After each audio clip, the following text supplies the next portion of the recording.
Hello বন্ধুরা, welcome back to my channel. তোমরা দেখছো অর্পিতা ব্লগ। তো আজকে আমি বানাচ্ছি চিংড়ি মাছের কাটলেট। তার জন্য এখানে চিংড়ি মাছ নিয়ে নিয়েছি আর এখানে লেবু দিয়ে ভালো করে চিংড়ি মাছগুলোকে আমি মাখিয়ে নেবো আর 10 মিনিটের জন্য একটু রেস্টে রেখে দেবো। তোমরা চাইলে 5-6 মিনিটও রাখতে পারো, কোনো অসুবিধা নেই। তো এটা আমি মাখিয়ে রেখে দিলাম 10 মিনিটের জন্য। তো আমি 10 মিনিট পর আবারও চলে এসেছি মাছগুলোকে নিয়ে তোমাদের সামনে। এবার এখানে একে একে আদা রসুন পেস্ট, হলুদ গুঁড়ো, লঙ্কার গুঁড়ো, পরিমাণ মতো নুন আর দিয়ে দেবো গরম মশলার গুঁড়ো। তো একে একে সব উপকরণ দিয়ে আমি ভালো করে মাছগুলোকে মাখিয়ে নিচ্ছি। তোমরাও খুব ভালো করে মাখিয়ে নেবে। আর এদিকে দেখো, আমি চিংড়ি কাটলেট বানাতে গিয়ে চিংড়ি মাছগুলোকে কাটতেই ভুলে গেছি। তো তার জন্য আমি এখন কেটে নিচ্ছি। আর তোমরা এই ভুলটা কখনোই করবে না, যেহেতু মশলা অলরেডি মাছে দিয়ে দিয়েছি। আর এইভাবে মাছ কাটলে না হাত প্রচণ্ড জ্বালা করে, হাত আমার জ্বলে যাচ্ছে। তো কিছু করার নেই, আমাকে কাটতেই হবে, নাহলে সেফ আসবে না মাছের।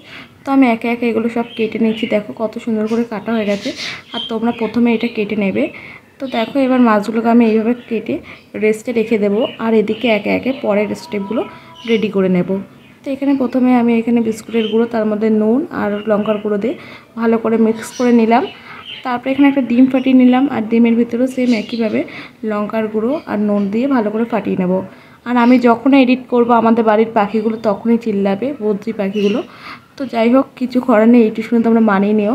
আর এখানে দেখো সব সাজিয়ে নিয়েছি। আর এই জায়গাটা আমার একটা ভুল হয়ে গেছে, চিংড়ি মাছটা নিয়ে যখন ডিমে আমি ঢুকাবো তখন দেখি আমি ফোনের ভিডিও অন করতেই ভুলে গেছি। তো তার জন্য খুবই দুঃখিত। আর এদিকে দেখো চিংড়ি কাটলেটগুলো আমার রেডি হয়ে গেছিলো। এবার এটা আমি ফ্রিজে রাখবো সেট করার জন্য।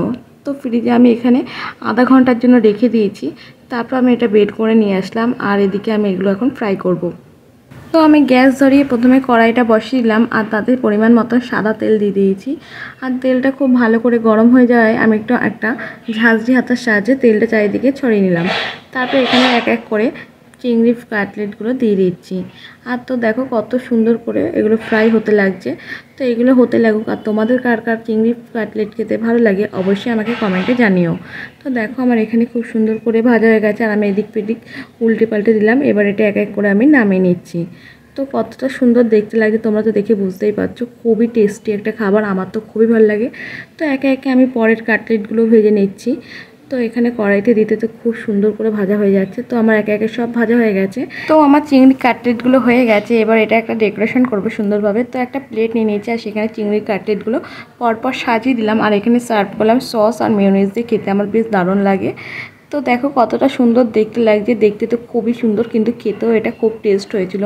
তো আমি এডিট করতে করতে আমার জিভে অলরেডি জল চলে এসে। তো চলো একটা চিংড়ি মাছ তোমাদের ভেঙে দেখাচ্ছি।